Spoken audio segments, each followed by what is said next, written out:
आप सबको जय मसीह की Bible stories Hindi YouTube channel पर आप सबका स्वागत है। आज मैं आपको लंगड़े भिखारी की घटना के बारे में बताने वाली हूँ, जिसका वर्णन आपको प्रेरितों के काम की पुस्तक और उसके 3 अध्याय में देखने को मिल जाएगा।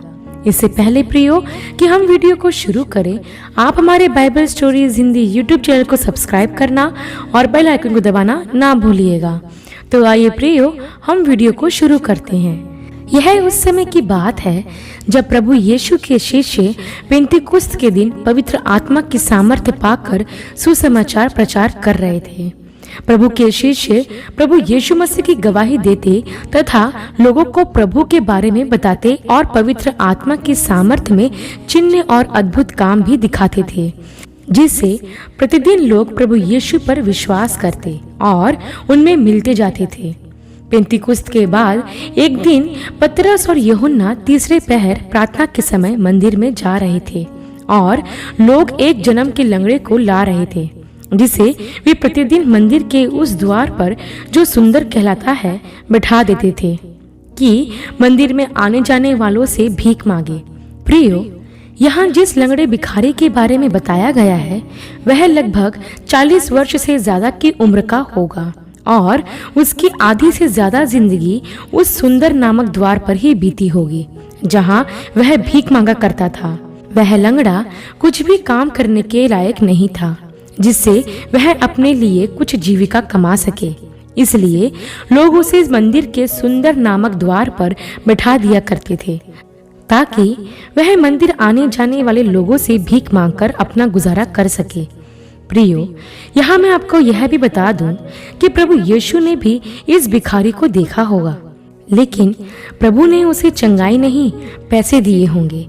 अब आप सोच रहे होंगे कि जब प्रभु यीशु ने इस भिखारी को देखा होगा तो फिर इसे चंगा करने के बजाय उसे पैसे क्यों दिए होंगे? तो उसका कारण यह है कि प्रभु यीशु मसीह को पिता परमेश्वर की तरफ से ऐसा करने की कोई अगुवाई नहीं मिली, क्योंकि हम जानते हैं कि प्रभु यीशु पिता परमेश्वर की आज्ञा बिना कुछ नहीं करते थे और यह पिता परमेश्वर की ही इच्छा थी कि उस लंगड़े भिखारी को प्रभु यीशु द्वारा चंगा ना किया जाए। प्रियो, ऐसे ही एक और घटना के बारे में हम यूहन्ना रचित सुसमाचार के 5 अध्याय में पढ़ते हैं, जहां प्रभु ने बैतसैदा के कुंड के पास बैठे 38 वर्ष के रोगी को चंगा किया। वहां और भी बीमार और पीड़ित लोग थे, लेकिन प्रभु यीशु ने सिर्फ उस 38 वर्ष के रोगी को ही चंगा किया। प्रियो, प्रभु यीशु मसीह जानते थे कि उन्हें क्या करना है और क्या नहीं। ऐसा नहीं था कि प्रभु इस लंगड़े भिखारी को चंगा नहीं करना चाहते थे। यदि प्रभु यीशु उसे चंगा कर देते तो प्रेरितों के समय जो जागृति हुई थी शायद फिर वह ना होती। उस व्यक्ति की चंगाई पिता द्वारा नियुक्त समय पर होनी थी, इसलिए प्रभु यीशु ने उसे चंगा नहीं किया। यहाँ पर हमारे सीखने के लिए एक पाठ है कि यदि हमारे पास आत्मिक वरदान है तो हमें जो अच्छा लगे वह ना करते हुए हमें वह करना चाहिए जिसमें परमेश्वर की इच्छा और अगुवाई शामिल हो, नहीं तो हम परमेश्वर के काम में रुकावट पैदा कर देंगे।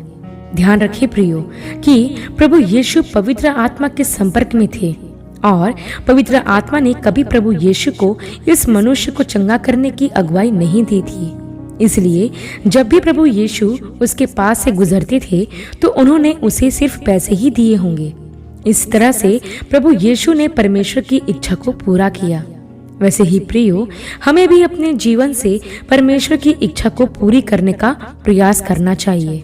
हम वह ना करें जो हमें अच्छा और सही लगे, बल्कि हमें वह करना चाहिए जो परमेश्वर को अच्छा लगे और जो परमेश्वर को भाए। प्रियो, तब हम इस घटना में आगे देखते हैं कि जब पतरस और यूहन्ना मंदिर जा रहे थे तब इस भिखारी ने पतरस और यूहन्ना को देखकर उनसे भीख मांगी।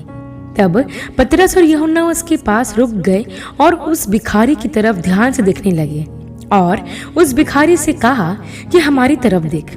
तब उस भिखारी ने उनसे कुछ पाने की आशा में पतरस और यूहन्ना की ओर देखा। तब पतरस ने उस भिखारी से कहा कि चांदी और सोना तो मेरे पास नहीं है, परंतु जो मेरे पास है वह तुझे देता हूँ। यीशु नासरी के नाम से चल और फिर। और पतरस ने उसका दाहिना हाथ पकड़कर उसे उठाया और वह तुरंत अपने पांव के बल खड़ा हो गया और उसके घुटनों में बल आ गया और वह उछल कर खड़ा हो गया और चलने फिरने लगा और चलता और कूदता और परमेश्वर की स्तुति करता हुआ उनके साथ मंदिर में गया। तब सब लोग उस लंगड़े भिखारी को चलते फिरते और परमेश्वर की स्तुति करते देखकर कहने लगे कि क्या यह वही भिखारी नहीं है जो मंदिर के सुंदर नामक फाटक पर बैठकर भीख मांगा करता था। और लोग इस घटना को देखकर जो उस भिखारी के साथ हुई थी अचंभित और चकित हुए। प्रियो, कुछ बातें हैं जो हम इस घटना से सीख सकते हैं। सबसे पहले हम यह देखते हैं कि वह भिखारी जो जन्म से लंगड़ा था, उसने अपने जीवन में एक कदम भी जमीन पर नहीं रखा होगा। जिस तरह हमारे परिवार में जब कोई बच्चा पैदा होता है और जब वह अपने पैरों पर खड़ा होकर चलने लगता है तो माता पिता कितने खुश होते हैं, लेकिन इस भिखारी के साथ ऐसा कुछ नहीं हुआ होगा। पैरों से न चल पाने के कारण इस भिखारी ने अपने जीवन में कितनी सारी चुनौतियों का सामना किया होगा। हम इसकी कल्पना करके देखें। जीवन में कोई लक्ष्य और कोई आशा नहीं थी, ऐसा इस भिखारी का जीवन था। इस भिखारी ने अपने जीवन में यह सोच लिया था कि अब वह ऐसा ही रहेगा और उसकी पूरी जिंदगी इसी तरह भीख मांगते हुए गुजरेगी। अब वह भीख मांगने का आदी हो गया था।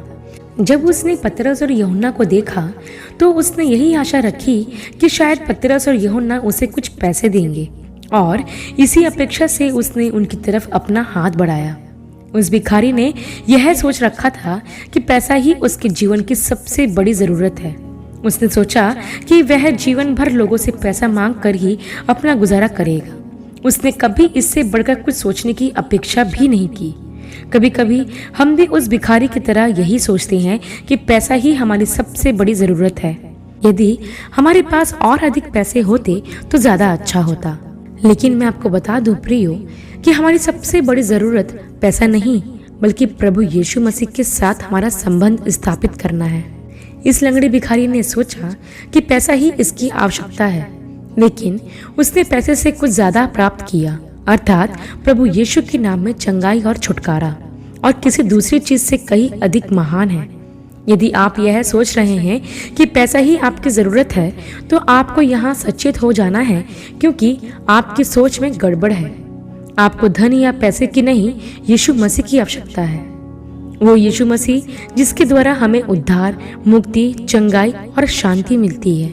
प्रभु यीशु मसीह ही सारी आशीषों का स्रोत है। यदि हमारे जीवन में अपार पैसा हो और प्रभु यीशु ना हो तो यह जीवन बेकार है, क्योंकि यदि जीवन देने वाला ही जीवन में ना हो तो वो जीवन किस काम का। आगे हम यह देखते हैं प्रियो कि जब उस भिखारी ने आशा भरी दृष्टि से पतरस और यूहन्ना की ओर हाथ बढ़ाया तो पतरस और यूहन्ना ने भी उस भिखारी को करुणा और दया की दृष्टि से देखा, क्योंकि उन्होंने प्रभु यीशु मसीह से सीखा था कि दया क्या होती है। उन्होंने देखा कि जब अंधा, लंगड़ा या बीमार व्यक्ति प्रभु के पास आता था तो प्रभु उसको तरस और दया भरी आंखों से देखते थे और उसे चंगाई भी देते थे। प्रियो, हमें भी अपने जीवन में गरीब, लाचारों और उन भिखारियों को जो शारीरिक रूप से अपंग हैं, उन्हें दया और तरस भरी नजरों से ही देखना है। मैंने कई लोगों को देखा है, जब उनके दरवाजे पर कोई भिखारी भीख मांगने आता है तो वे उसे डांट कर भगा देते हैं, लेकिन हमें ऐसा नहीं करना है। यदि आप उन्हें कुछ दे नहीं सकते तो कम से कम उनसे बदसलूकी से बात भी नहीं करें। यदि आप उन्हें कुछ देना नहीं चाहते तो आप उन्हें प्यार से जाने के लिए बोल सकते हैं। लेकिन मैं तो आपसे यही कहूंगी कि जो आपके दरवाजे पर भीख मांगने आता है उस पर तरस खाकर जैसा आपसे हो सके वैसा उसकी सहायता करें, क्योंकि पवित्र शास्त्र में लिखा है कि जो कंगालों पर अनुग्रह करता है वह यहोवा को उधार देता है और वह अपने इस काम का प्रतिफल पाएगा। इसलिए जहाँ तक हो सके गरीबों और लाचारों की तथा जो भी आपके दरवाजे पर आए उसकी सहायता करना ना भूलें। जैसा हम इस घटना में भी देखते हैं प्रियो कि जब वह भिखारी पतरस और यूहन्ना को देखकर उनसे भीख में पैसे की आशा करता है तो पतरस उससे कहता है, चांदी और सोना तो मेरे पास नहीं है, लेकिन जो हमारे पास है वह तुझे देते हैं। हाँ प्रियो, उनके पास उस भिखारी को देने के लिए पैसे तो नहीं थे, क्योंकि पतरस और यूहन्ना मछुआरे थे और उनकी पृष्ठभूमि भी आर्थिक रूप से अच्छी नहीं थी, इसलिए वह पैसे से उस भिखारी की मदद नहीं कर सकते थे। लेकिन उनके पास पैसे से कुछ ज्यादा ही कीमती था और वह था यीशु नाम। और इसलिए पतरस ने उस भिखारी को वह नाम दिया, अर्थात पतरस ने उस भिखारी से कहा कि यीशु नासरी के नाम से चल और फिर, और वह लंगड़ा चलने फिरने लगा। कितना बड़ा आनंद उस भिखारी के जीवन में आया। वह व्यक्ति जो कभी अपने आप से एक कदम ना चल सका, अब वह चलता फिरता हुआ और कूदता हुआ परमेश्वर की प्रशंसा कर रहा था, क्योंकि उस दिन से पहले वह अपने जीवन में कभी नहीं चला था। प्रियो, पतरस और यूहन्ना के पास उसे देने के लिए पैसे तो नहीं थे, परंतु उनके पास जो था वह पैसे से कहीं अधिक बेहतर था। उनके पास यीशु मसीह की सामर्थ्य थी, और जो पतरस और यूहन्ना ने उसे दिया, उसने उसकी जिंदगी बदल दी, अर्थात यीशु के नाम में चंगाई, जिसे पाकर उसकी पूरी जिंदगी आनंद और खुशियों से भर गई, और उसने वह पाया जो शायद वह पैसे से भी कभी खरीद या पा नहीं सकता था। प्रियो, हम अपने जीवन में एक बात हमेशा याद रखें कि हमारे लिए पैसा ही सब कुछ नहीं है। हमारे लिए सब कुछ और सबसे ज्यादा मूल्यवान सिर्फ यीशु मसीह ही है। यीशु है तो सब कुछ है, और यदि यीशु नहीं तो सब कुछ होते हुए भी आपके पास कुछ नहीं है। एक और बात प्रियो, कि यहाँ पर इस लंगड़े भिखारी को चंगाई पतरस और यूहन्ना ने नहीं, यीशु मसीह ने दी। जो ईश्वरीय चमत्कार इस लंगड़े भिखारी के जीवन में हुआ था, वह सर्वशक्तिमान यीशु मसीह के द्वारा हुआ। पतरस और यूहन्ना तो उस लंगड़े भिखारी तक ईश्वरीय सामर्थ पहुंचाने के माध्यम थे, वैसे ही आज भी है। पास्टर ये भविष्यवक्ता ईश्वरीय सामर्थ्य आप तक पहुंचाने के केवल माध्यम है, लेकिन चंगाई और छुटकारा केवल प्रभु यीशु के द्वारा ही हमें मिलता है। इसके बाद हम देखते हैं प्रियो, कि जब लोगों ने उस जन्म के लंगड़े भिखारी को उछलते कूदते और परमेश्वर की स्तुति करते देखा, तो वे चकित हो गए। उन्हें आश्चर्य हुआ कि यह कैसे हो गया।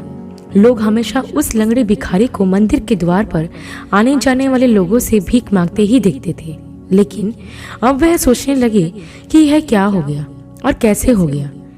एक तरह से उस लंगड़े भिखारी को चलता हुआ देखकर सभी का ध्यान उसकी ओर आकर्षित हुआ, और सभी लोग आपस में इसकी चर्चा करने लगे।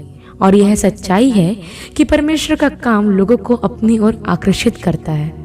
यही कारण है कि आज देश और दुनिया में लोग जान पा रहे हैं कि यीशु ही सच्चा मसीहा और उद्धार करता है। प्रियो, मंदिर में हुए इस आश्चर्य क्रम की गवाही जब पतरस और यूहन्ना के द्वारा मंदिर में दी गई, और जब प्रभु के जी उठने के बारे में बताया गया, तो मंदिर में खड़े मंदिर के सरदार और सदूकी उन पर क्रोधित हुए और पतरस और यूहन्ना को बंदीगृह में डलवा दिया। लेकिन उनके द्वारा हुए इस आश्चर्य क्रम तथा प्रभु की गवाही को सुनकर लगभग 5000 लोगों ने प्रभु यीशु पर विश्वास किया। और जैसा कि मैंने आरंभ में बताया था कि क्यों प्रभु यीशु ने इस लंगड़े भिखारी को चंगा नहीं किया था, तो आप सोच कर देखिए कि यदि प्रभु उसे चंगा कर देते तो शायद यह 5000 लोग प्रभु में नहीं आते, और प्रेरितों के काम के पुस्तक में 3 और 4 अध्याय होता ही नहीं। लेकिन प्रियो, यहाँ पर हम प्रभु की योजना को देखते हैं कि जब इस लंगड़े भिखारी को पतरस और यूहन्ना के द्वारा चंगाई दी गई, तो 5000 लोगों ने प्रभु पर विश्वास किया। सच में प्रियो, हमारी सोच और परमेश्वर की सोच में जमीन आसमान का अंतर है। हम सिर्फ आज की सोचते हैं, लेकिन परमेश्वर उससे भी कहीं ज्यादा की सोचने वाले परमेश्वर हैं। अंत में मैं बस आपको यह कहना चाहती हूँ प्रियो, कि यदि आप आशाहीन हैं, या आपके जीवन में कोई उद्देश्य नहीं है, या फिर आप एक त्यागे हुए व्यक्ति हैं, तो आप प्रभु यीशु की ओर अपनी आंखें लगाएं और विश्वास करें कि प्रभु आपको वह देगा जो आपके लिए सबसे ज्यादा जरूरी है, क्योंकि प्रभु यीशु मसीह के पास ही सामर्थ और अधिकार है, और वह आपको सर्वश्रेष्ठ देना चाहता है। आशा करती हूँ प्रियो, लंगड़े भिखारी की इस घटना का संक्षिप्त विवरण आपके लिए आशीषमय रहा होगा। अगले वीडियो में एक नए विषय के साथ आप सबसे फिर मुलाकात होगी। तब तक के लिए आप सबको